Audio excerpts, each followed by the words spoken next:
High all government job aspirants, welcome to my channel. তো আজকের থেকে ম্যাথের ক্লাস শুরু করছি। তো এটা সেট নাম্বার 1। তো আজকে 5টা ম্যাথ নিয়ে আলোচনা করব, ইম্পর্টেন্ট 5 ম্যাথস নিয়ে আলোচনা করব। আপকামিং যে কোনো পরীক্ষার জন্যই খুবই গুরুত্বপূর্ণ, যেরকম ডাব্লিউবিপি হতে পারে, কেপি হতে পারে, তারপরে পিএসসি মিসলেনিয়াস হতে পারে, ঠিক আছে, তারপরে clerkship, food SI, SSC GD, যে কোনো পরীক্ষার জন্য সমানভাবে গুরুত্বপূর্ণ এই ক্লাসটা।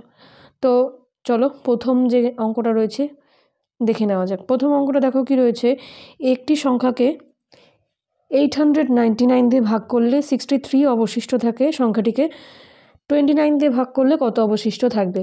তো এখানে এই সংখ্যাটাকে আমরা দেখবই না। তো কি বলেছে, 63 অবশিষ্ট থাকে, তাকে 29 দিয়ে ভাগ করলে কত অবশিষ্ট থাকবে। ডিরেক্টলি আমরা 29 দিয়ে 63কে ভাগ করব। তো কত হচ্ছে, এখানে দেখো 2 বার দিলে তোমাদের হচ্ছে কত, 9 দুগুণে 18, তারপরে 2 দুগুণে 4 আর 1 5। তো বিয়োগ করলে কত হচ্ছে, বিয়োগ করলে হয়ে যাচ্ছে 5, ঠিক আছে। তো অবশিষ্ট কত থাকছে, অর্থাৎ রিমাইন্ডার থাকছে কিন্তু 5। অপশান বিতে অ্যান্সার রয়েছে। তো এইভাবেই অঙ্কগুলোকে করতে হবে। পরের অঙ্ক চলো দেখে নিই। দুটি সংখ্যার যোগফল দেওয়া আছে, তাদের ভাগফল দেওয়া আছে, সংখ্যা দুটির বিয়োগফল কত জানতে চেয়েছে। তো দেখো এখানে সংখ্যা দুটো কত কত রয়েছে সেটা একটুখানি জানার প্রয়োজন আছে। সংখ্যাটার যোগফল মানে x + y = 120, ঠিক আছে, লিখে নিলে 1 নম্বর সমীকরণ হিসাবে। ভাগ হিসাবে লিখলে আরেকটা, আমি ধরছি এক্সটাই বড় সংখ্যা, তো x/y = হয়ে যাবে কত, 5। তো এইখান থেকে আমরা x = কত লিখতে পারি, 5y। তো এক্সের যে এই ভ্যালুটা আসলো সেটা যে আগের যে সমীকরণটা পেয়েছো সেখানে পুট করে দাও। কত এসছিল, x + y, y = হচ্ছে 120। তো এক্সের জায়গাটাতে 5y বসে দাও, তারপরে +y আছে, তো কত হচ্ছে তাহলে যোগ করলে 6y। তাহলে 6y = হচ্ছে 120। তাহলে y = কত হবে, 6 দিয়ে ভাগ হয়ে যাবে, কত হবে 20। তাহলে একটা সংখ্যা 20।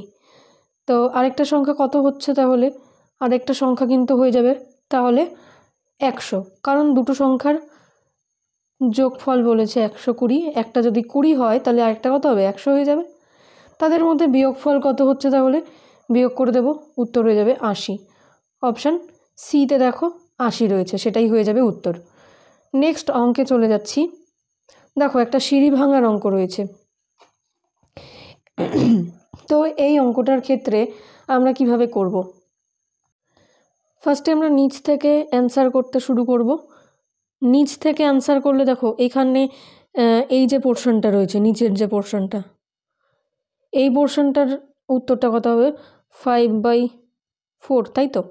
তারপরে এই 4টা চলে যাবে উপরের যে পোর্শনটার মধ্যে সেখানে, তারপরে কত হয়ে যাচ্ছে তাহলে 5/4, এটা উল্টে যাবে, হয়ে যাবে 3 + এখানে হয়ে যাবে 5 আর এখানে হয়ে যাবে 4, ঠিক আছে, মানে এই যে এই পোর্শনটাতে। তারপরে দেখো কত হচ্ছে, 3 × 5 = 15 আর 4 = 19, 19/5। তো এই 5টা আবার উপরে চলে যাচ্ছে, এই উপরটাতে কোথায় চলে যাচ্ছে, কালিটা একটুখানি চেঞ্জ করে দেখিয়ে দিচ্ছি, এই যে উপরটাতে 5 চলে যাচ্ছে আর নিচে থাকছে 19। তাহলে কত হচ্ছে দেখো, 2 তো থাকছেই, 2 + নিচে থাকছে 19, নিচে থাকছে 19, উপরে থাকছে 5।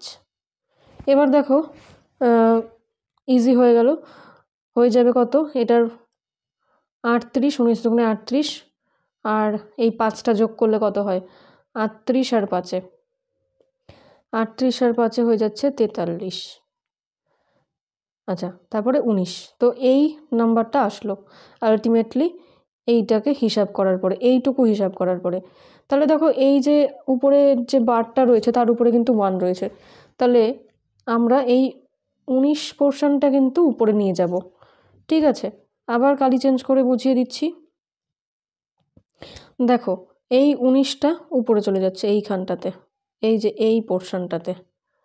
তো 19টাকে আমরা উপরে রাখবো, নিচে রাখবো হচ্ছে 43। তো এই যে এই পোর্শনটাও লিখবো, এবার এটাও লিখবো, আর ডিভাইড ছিল, ডিভাইড করব। তাহলে দেখো দুটো সংখ্যা একই চলে এসছে। তো কাটাকাটি করা যাচ্ছে, করে দিয়ে কত হবে তাহলে উত্তর 1। দেখো অপশান এতে অ্যান্সার রয়েছে। আশা করছি বুঝতে পারলে। কত সহজেই দেখো তোমাদের এই অঙ্কগুলো হয়ে যায়।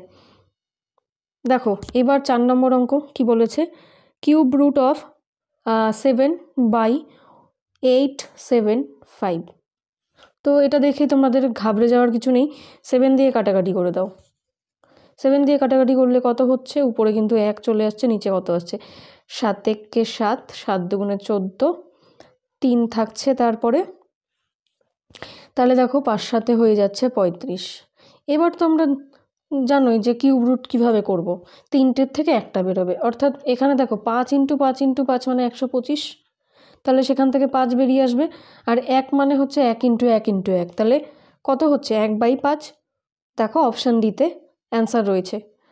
ভিডিওটি ভালো লাগলে অবশ্যই বন্ধুদের সাথে শেয়ার করতে হবে, টেলিগ্রাম চ্যানেলে জয়েন করে থাকো যাতে আপকামিং আপডেটসগুলো পেয়ে যাও। তো এবার দেখো 5 নম্বর অঙ্ক কী রয়েছে, 36টা বইয়ের যে ক্রয় মূল্য সেটা হচ্ছে 30টা বইয়ের বিক্রয় মূল্যের সমান, লাভের হার কত। এটা তোমরা চোখ বন্ধ করে বুঝতেই পারছো যে যেখানে তুমি 36টা বই কিনেছো, তোমার 30টা বই বিক্রি করার পরেই এই 36টা বইয়ের মূল্য চলে এসছে। তার মানে তোমার হাতে কটা বই থাকছে, 6টা বই, তাই তো 6টা বইটাই কিন্তু প্রফিট। তো এইখানে আমরা কিভাবে করব, এখানে আমরা করব হচ্ছে লাভ বাই বিক্রয় মূল্য ইন্টু 100। কারণ দেখো এই 6টা লাভ হচ্ছে কার উপরে, 30টা বই বিক্রি হয়েছে সেটার উপরে। কাটাকাটি করো, 5 6 হয়ে যাচ্ছে 30, 4 5 আর হচ্ছে 5 কুড়ি হয়ে যাচ্ছে 100। অর্থাৎ অ্যান্সার কোনটা, অপশান এতে কিন্তু অ্যান্সার রয়েছে 20%। আশা করছি তোমরা বুঝতে পেরেছো। ভিডিওটি ভালো লাগলে অবশ্যই শেয়ার করো। তোমাদের কিন্তু কমন যোগ্য জিকের ক্লাস চলছে, অবশ্যই দেখে নিও। টেলিগ্রাম চ্যানেলের লিঙ্ক দেওয়া থাকবে। যারা এখনও অবধি এই যে অফারটা সংগ্রহ করোনি, ডিটেলস অবশ্যই জানার জন্য হোয়াটসঅ্যাপ করতে পারো। কী কী রয়েছে তোমরা ভিডিও পজ করে একটুখানি দেখে নাও। আমার তরফ থেকে কিন্তু একটা ম্যাথ গাইড বুক পাবলিশ হয়েছে, যেখানে 300+ PYQ রয়েছে অন্যান্য পরীক্ষার জন্য অ্যাপ্লিকেবল হবে। তো পিডিএফ প্রাইস রয়েছে হচ্ছে 149, আর প্রিন্ট কপি হচ্ছে 379। ডেলিভারি ফ্রি রয়েছে।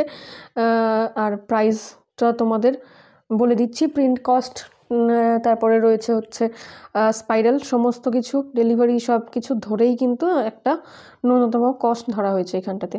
হোয়াটসঅ্যাপে তোমরা মেসেজ করতে পারো বুকিংয়ের জন্য। কী কী চ্যাপ্টার রয়েছে তোমরা একটুখানি ভিডিও পজ করে দেখে নিতে পারো, কী কী চ্যাপ্টার সেখানে তোমরা পাচ্ছ। আর তারপরে এই বইটা কেন নেবে সেটাও তোমরা দেখে নাও। তারপরে বইয়ের রিভিউ অলরেডি টেলিগ্রাম চ্যানেলেও দেওয়া রয়েছে, আর এই ইউটিউব চ্যানেলেও দেওয়া রয়েছে। তো অন্যান্য অফারের জন্য অবশ্যই তোমাদেরকে চ্যানেলে চোখ রাখতে হবে। অনেক পিডিএফই তোমাদের জন্য রয়েছে, আপকামিং পরীক্ষার জন্য খুবই উপযোগী হবে সেই পিডিএফগুলো। তোমরা যদি এই পিডিএফ অফারটা নাও তাহলে তোমরা কিন্তু অনেকটাই লাভবান হবে। Thanks for watching and all the best for your upcoming exam.